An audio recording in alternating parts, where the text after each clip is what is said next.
All right, hey guys, this may be the last video that I make for you this year, so enjoy it. Today we're going to be talking about women in the progressive movement.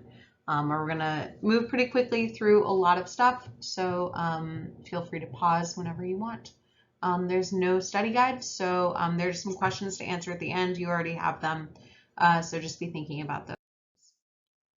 So in the late 1800s or mid 1800s, um, new roles for women started to emerge. So as people started moving from farms to cities, they didn't need to have so many children to do all the jobs on the farm. So that's a big reason why people had children before like 1850, was because they needed help on the farm. But now moving into the cities, they didn't need kids to help work on the farm because they weren't living on farms. So families got smaller, and then also with the rise of education, children started going to school. And so all of a sudden, women don't have to take care of children all day. So they have all this free time. And so with that free time, they start getting more opportunities. And so women start to seek higher education. By 1910, 40% of college students were women. By 1910, the female workforce doubled. So women are moving into realms that are outside of the house. And so this came with it a new concept called the New Woman. And this term referred to educated modern women who pursued interests outside the home. So women who left their homes to do things. The New Woman was often portrayed riding a bicycle. You can see this here. Bicycles were this symbol of freedom that women could now use to get around the city, to move around. And so the bicycle and the New Woman kind of went hand in hand. So as women are now getting more free time, getting more educated, they start to join forces because they realize that they have a lot of common interests. So women's clubs start growing. These clubs ranged in topics. Some were about art, some were about fixing social problems, but largely women's clubs that were started by white women did not allow Black women in. So even though women are this marginalized group, they're being oppressed, they still find ways to oppress each other within that group, if that makes sense. So white women, even though white women are being oppressed by men, white women are still then oppressing Black women. So Black women form their own club called the National Association of Colored Women. But as you're going to see in a lot of these pictures, it's all white ladies because they were racist.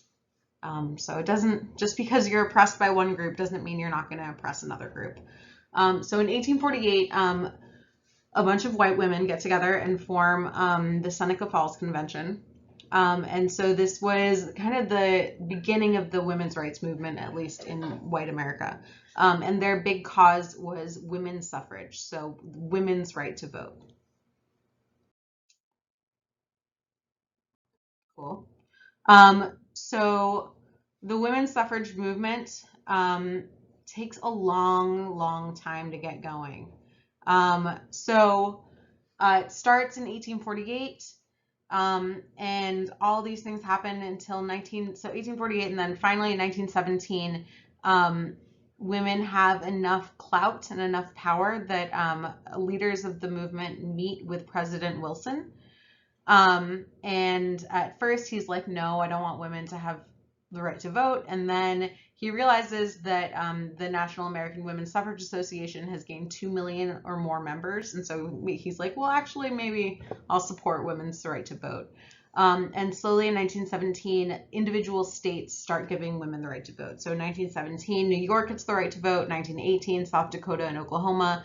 And then finally in 1920, the 20th Amendment to the United States is ratified. Sorry, that should say the 19th Amendment. Which gives women the right to vote. Sorry, it's the 19th Amendment, I'm pretty sure. I'll double check at the end. I haven't memorized. Here are some really awesome pictures of women marching in Washington for the right to vote. So you can see on the sides, it's all men looking in, and all these women marching for the right to vote. Here they are protesting outside of the White House, asking Mr. President, how long must women wait for liberty? But suffrage was not the only cause that women were fighting for. Middle-class women at this time, they're the ones who have all this extra time because they are not, working. And so they decide they want to help the lives of others. So a lot of middle-class women start helping working-class people, immigrants. They work in libraries, schools, settlement houses. We talked about settlement houses. Those were places that helped new immigrants get on their feet when they first arrived in America. They lobbied Congress. They sponsored laws to regulate the labor of women and children, inspections of workplaces. They ended up, this led to the creation of the Children's Bureau in the Labor Department to regulate child labor.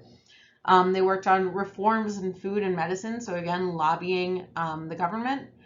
They put pressure on state legislatures to provide more support for widows and single mothers, so a lot of their interests go back to their own experience. And understanding that widows and single mothers need help in a way that men may not understand because they don't have that experience of being widowed or being a single mother. And then in 1903, the Women's Trade Union League helped improve working conditions for women, urged them to form labor unions, and protected the rights of women in factories. So the labor movement is spreading to women as well. Here are some pictures of women in the labor movement. Here is a protest after the Triangle Shirtwaist Fire that we learned about. So this is the Ladies' Waist and Dressmakers Union mourning our loss. And a lot of them were Jewish. So you can see up there, there's Hebrew writing. This is probably in the Lower East Side, which is where the Triangle Shirtwaist Factory was. Another issue that women really took to heart was something called temperance. So temperance is it's basically like anti-alcohol. So women led the crusade against the use of alcohol. So some of them thought that drinking was immoral. Some of them thought that alcohol abuse was leading to bad things like the breakup of families and poverty, which it very much can lead to. Men coming home from the factory, getting too drunk, some of them maybe becoming violent or spending all their money on alcohol, and alcohol can lead to liver failure and death. So alcohol in great amounts can be very, very bad. So women joined together to form these two groups, the Women's Christian Temperance Union and the Anti-Saloon League. The mailman is here and my dog is freaking out. So I'll just try and talk over it.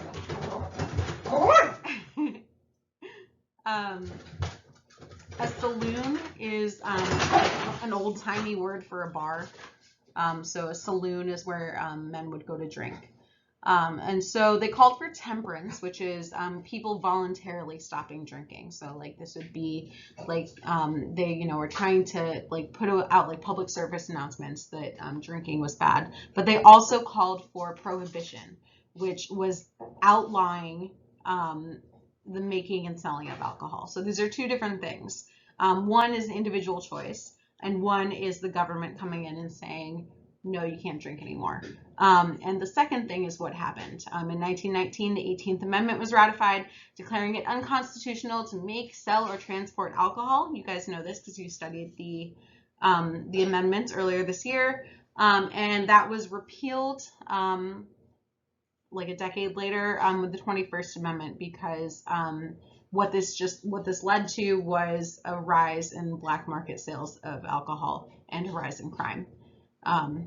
So it didn't work out that well, but this was a major issue that women had in the late 1800s. So the questions to answer, these are going to be on the daily plan as well. But what issues were important to women in the late 1800s and early 1900s?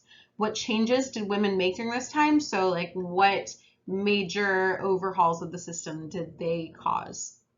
And why do you think that women started speaking out during the progressive era? Why not before? So what is it about this era that made women feel safe and empowered to speak out and to make change? All right, cool. It's almost exactly 10 minutes. Cool. I'll see you guys in office hours.